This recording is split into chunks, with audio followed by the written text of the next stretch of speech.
Hi, and welcome to BlueNotary. My name is Katie, and I am the Notary Relations Director for BlueNotary, and also I'm a commissioned remote online notary in the state of Florida.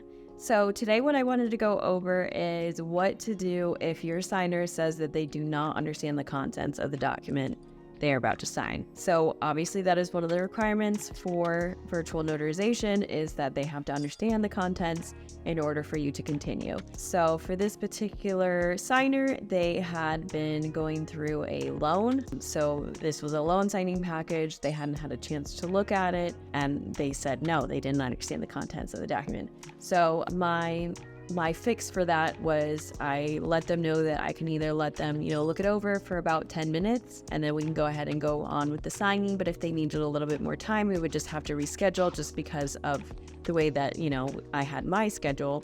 We could reschedule at a later time that day.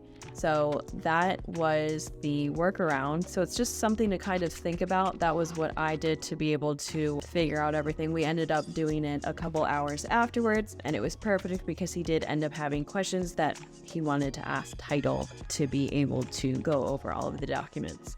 So that is something to think about and make sure that you are kind of keeping that in mind when you are scheduling your notarizations. I really don't like to do things back to back, just because something like that could pop up and I want to have a little bit of extra time just so that I'm not stressed out, the clients aren't stressed out, and everything goes kind of smoothly and I have a little bit of time in between notarizations. And then that is another thing that I wanted to bring up, of the importance of collaborating with other notaries. In case that happened and I wasn't available later on in the day, I could always have reached out to my network of notaries that I work with regularly to see if they were available, so that way they could just kind of save the day. That particular loan needed to be finalized. The settlement date was that date.